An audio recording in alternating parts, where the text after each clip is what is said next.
Presten atención.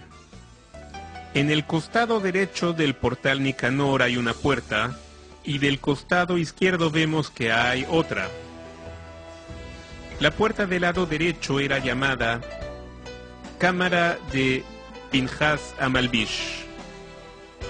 Ahí se guardaban las vestimentas de los sacerdotes dentro de cajones ubicados en celdas especiales. Cuando los Kohanim llegaban a ponerse la vestimenta del servicio, cada uno se dirigía a la celda específica a su talla correspondiente, tal como se observa en la ilustración.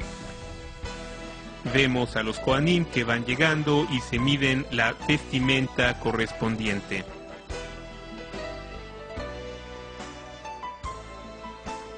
La cámara del lado izquierdo se llamaba la cámara para hacer las hojuelas, Lishkat Ose Javitin. En ella se preparaban las hojuelas o javitín para el sumo sacerdote, que se ofrecían como sacrificio diariamente, la mitad al amanecer y la mitad al caer la tarde.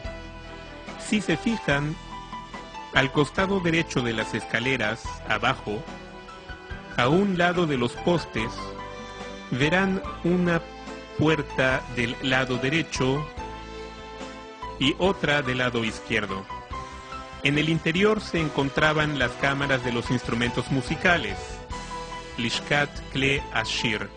En ellas los Leviim los guardaban cuando terminaban los cantos y la música, y por eso se le conocía como Cámara de los Instrumentos Musicales. Continuemos el recorrido. Entremos por el portal Nicanor a la sección de los israelitas, el Azarat Israel. Podemos ver que es un área rectangular con una longitud de 135 codos o 67 metros y medio y un ancho de 11 codos, unos 5 metros y medio. A esta sección llegaban todos los que peregrinaban por las festividades. Estamos hablando de millones de personas. Entraban y permanecían de pie para observar el proceso del servicio durante las festividades de romeraje. Se dice que durante estas fechas, cuando estaban de pie, estaban apretujados, pero al prosternarse lo hacían cómodamente. O sea, era algo milagroso, no tiene explicación lógica. Se trataba de millones de personas que entraban en este espacio. De manera inexplicable había lugar para todos. Pese a lo pequeño del recinto, todos cabían. Por cierto, en esta sección todos tenían prohibido sentarse, salvo el rey de la dinastía de David. Se cuenta de Jeroboam, hijo de Nebat, que cuando se rebeló en contra de Rehoboam, hijo de Shelomó, poniendo de su lado a 10 de las tribus, de modo que Rehoboam se quedó solo con 2, la de Yehudá y la de Binyamin, y con parte de los Kohanim y de los Leviim. Tras el inicio de la rebelión, cuando se acercó la primera festividad, Jeroboam, hijo de Nebat, rey de Israel, se dijo: si voy en romeraje junto con todo el pueblo de Israel durante las festividades, entonces si entro en la sección de los israelitas donde no tengo derecho de sentarme y el único que puede hacerlo es Rehoboam por ser un rey de la dinastía de David, siendo un hecho que en esa sección solo se sientan sus descendientes, entonces todos reconocerán que él es el rey y yo un súbdito. Tal situación es inaceptable para mí. ¿Qué fue lo que hizo? Designó vigilantes, es decir, guardias, para que impidieran al pueblo de Israel realizar el romeraje hasta Jerusalén durante las festividades. Cuando el pueblo le preguntó ¿a dónde peregrinaremos? ¿Qué haremos? Él contestó: yo me encargo de construirles mi propio templo. Y eso hizo, elaboró 2 becerros de oro, uno en Dan y otro en Betel, y ordenó al pueblo: preparaos y peregrinad hacia allá. Para nuestra desgracia, sobre ello está escrito: Jeroboam, hijo de Nebat, pecó e hizo pecar a la congregación.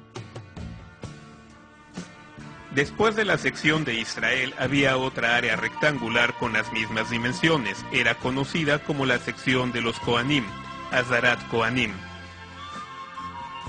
Medía lo mismo que la sección de Israel, como se ve en la gráfica, 135 codos de largo por 11 codos de ancho.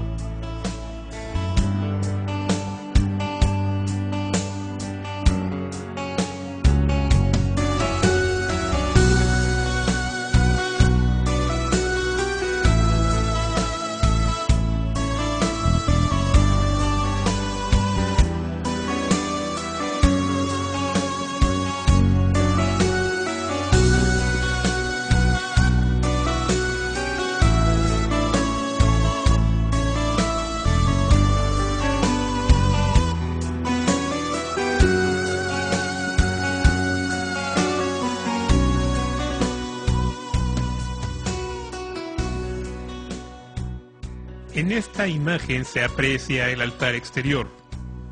Se le denomina así porque estaba afuera, a la intemperie. También era conocido como el altar de los holocaustos porque en él se sacrificaba y quemaban las partes de los sacrificios animales. También se le llama el altar de piedra porque estaba elaborado con piedras que nunca fueron tocadas con fierro, ya que si el fierro tocaba, aunque fuera un poquito de cualquiera de las piedras del altar, la volvía inservible y se debía extraer y sustituir con otra que nunca haya sido tocada con fierro. ¿De dónde sacaban las piedras para el altar? Existen varias opiniones. Hay quienes dicen que se extraían de las piedras del río porque eran piedras lisas y las fijaban con cemento, formando capas, una sobre la otra, ya que el altar estaba compuesto de 3 bloques cuadrados, uno sobre el otro. Las medidas del primero, conocido como yesod, eran 32 codos de largo por 32 codos de ancho y 1 codo de alto. El segundo tenía 30 codos de largo por 30 codos de ancho y 5 de alto. Este era el sobev, borde. El tercero tenía 28 codos de largo por 28 de ancho y 3 de alto. Sobre él se encontraba el espacio de la leña, mientras que en las 4 esquinas de ese bloque superior estaban los cuernos o cornisas de forma cúbica que medían 1 codo de cada lado, como se puede ver en la imagen. El altar tenía una rampa, una pendiente sin escalones en el lado sur. Servía para subir y bajar del altar, donde los Kohanim llevaban en las manos las partes de los sacrificios para arrojarlas al fuego y quemarlas. También subían para recoger de ahí brasas para la Ketoret, el sahumerio, como veremos más adelante. Uno de los milagros relacionados con el altar era que la columna de humo, que ven en esta ilustración, nunca se dispersaba, siempre permanecía recta como si fuera una palmera datilera, a pesar de la lluvia o del viento. Además, la lluvia nunca apagó la leña que ardía ahí, ni el viento esparció de su lugar la columna de humo. Sobre el mismo altar ardían 3 tinadas de leña. La más grande, conocida como la Marajá Gedolá, similar a la que se ve aquí en la esquina sudeste, era donde se ofrecían las partes de los sacrificios hasta que quedaban totalmente convertidas en cenizas. A un lado, en la esquina sudoeste, había una segunda fogata para la Ketoret, el sahumerio, y en ella también se quemaba leña hasta que quedaba convertida en brasas. El Cohen llenaba con ellas una badila para el sahumerio, luego entraba al ejal, el santuario, y colocaba las brasas sobre el altar de oro, que era el altar del sahumerio o el Ketoret.